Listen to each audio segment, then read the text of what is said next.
তুমি কি জানো ধনী আর গরিব মানুষের মধ্যে সবচেয়ে বড় পার্থক্য কোথায়? টাকায় না, শিক্ষায়ও না, পার্থক্যটা মানসিকতায়। একজন শেখে চাকরি করে টাকায় বাঁচতে, আর অন্যজন শেখে টাকাকে কাজ করাতে। আজকের এই অডিও বুকে আমরা জানব সেই বইয়ের গল্প যা কোটি কোটি মানুষকে অর্থনৈতিকভাবে স্বাধীন হতে শিখিয়েছে, রবার্ট কিয়োসাকির রিচ ড্যাড পোর ড্যাড। এ বইটা শুধু টাকার কথা বলে না, এটা শেখায় টাকাকে কিভাবে বুঝতে হয়, কিভাবে ভাবতে হয়, আর কিভাবে আয়কে নিজের পক্ষে কাজ করানো যায়। রবার্টের জীবনে ছিল দুইজন বাবা। একজন ছিলেন তার আসল বাবা, পুয়ার ড্যাড, একজন শিক্ষিত সরকারি চাকরিজীবী মানুষ। অন্যজন ছিলেন তার বন্ধুর বাবা, রিচ ড্যাড, একজন ব্যবসায়ী যিনি জীবনের অর্থ বুঝতেন অন্যভাবে। দুই বাবা দুজনেই পরিশ্রমী, কিন্তু তাদের চিন্তা ভাবনা ছিল একেবারে আলাদা। পুয়ার ড্যাড বলতেন, ভালো করে পড়াশোনা করো, ভালো চাকরি পাবে, জীবনটা নিশ্চিত হবে। আর রিচ ড্যাড বলতেন, ভালোভাবে টাকার খেলা শিখো, তাহলে জীবনটা নিজের মতো করে গড়তে পারবে। রবার্ট ছোটবেলা থেকেই দেখেছে পুয়ার ড্যাড সবসময় চাকরির নিরাপত্তা খুঁজে বেড়াতেন, আর রিচ ড্যাড খুঁজতেন সুযোগ, বিনিয়োগ, স্বাধীনতা। পুয়ার ড্যাড টাকাকে ভয় পেতেন। তিনি ভাবতেন যদি টাকা শেষ হয়ে যায়, কিন্তু রিচ ড্যাড ভাবতেন কিভাবে আমি আরও আয় তৈরি করতে পারি। এই পার্থক্যটাই ছিল জীবনের মূল চাবিকাঠি। রিচ ড্যাড শেখালেন, টাকা হলো একটা যন্ত্র, তুমি যদি তাকে বোঝো সে তোমার জন্য কাজ করবে।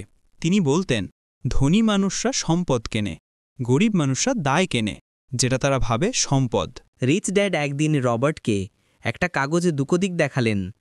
এক পাশে লিখলেন অ্যাসেটস, সম্পদ, অন্য পাশে লায়াবিলিটিজ, দায়। তিনি বললেন, যে জিনিস তোমার পকেটে টাকা ঢোকায় সেটাই সম্পদ, আর যে জিনিস পকেট থেকে টাকা বের করে নেয় সেটাই দায়। অর্থাৎ ধনী হতে হলে এমন জিনিস কিনতে হবে যা নিয়মিত তোমার পকেটে টাকা ঢোকায়।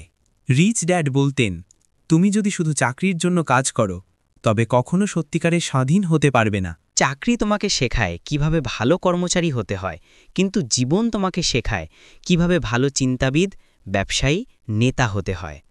তাই রবার্ট ছোটবেলা থেকেই শেখেন, চাকরি নয়, শেখা দরকার বিক্রি করা, হিসাব রাখা, বিনিয়োগ করা আর নেতৃত্ব দেওয়া।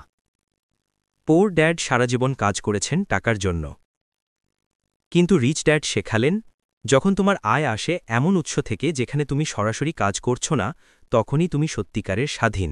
এটাই প্যাসিভ ইনকাম, যেমন বিনিয়োগ, ব্যবসা, রিয়েল এস্টেট বা লেখালেখি, যেখান থেকে টাকা আসে, এমনকি ঘুমের মধ্যেও। রিচ ড্যাড বলতেন, স্কুলে আমরা শিখি কিভাবে ভালো কর্মচারী হতে হয়, কিন্তু শেখানো হয় না কিভাবে ধনী হতে হয়। অর্থনৈতিক শিক্ষা মানে শুধু হিসাব জানা নয়, বরং শেখা টাকাকে কিভাবে ব্যবহার করতে হয়, কিভাবে সিদ্ধান্ত নিতে হয় এবং কিভাবে নিজের অর্থকে নিয়ন্ত্রণ করতে হয়।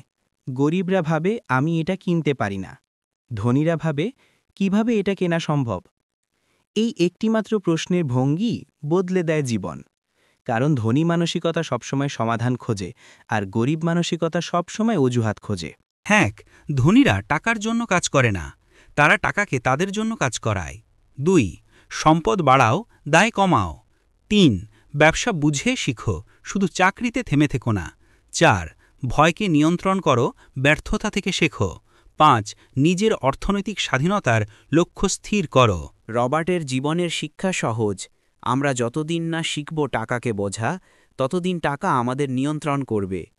এই বইটি শুধু টাকার গল্প নয়, এটা চিন্তার বিপ্লব, যেখানে আমরা বুঝতে পারি স্বাধীনতা আসে না বেশি টাকা থেকে, স্বাধীনতা আসে সঠিক মানসিকতা থেকে। যে শেখে সে আয় করে, যে শেখা বন্ধ করে সে হারিয়ে যায়। এটাই রিচ ড্যাড পোর ড্যাডের আসল বার্তা। নমস্কার, আমি অডিওবাজ থেকে আপনার প্রিয় বন্ধু।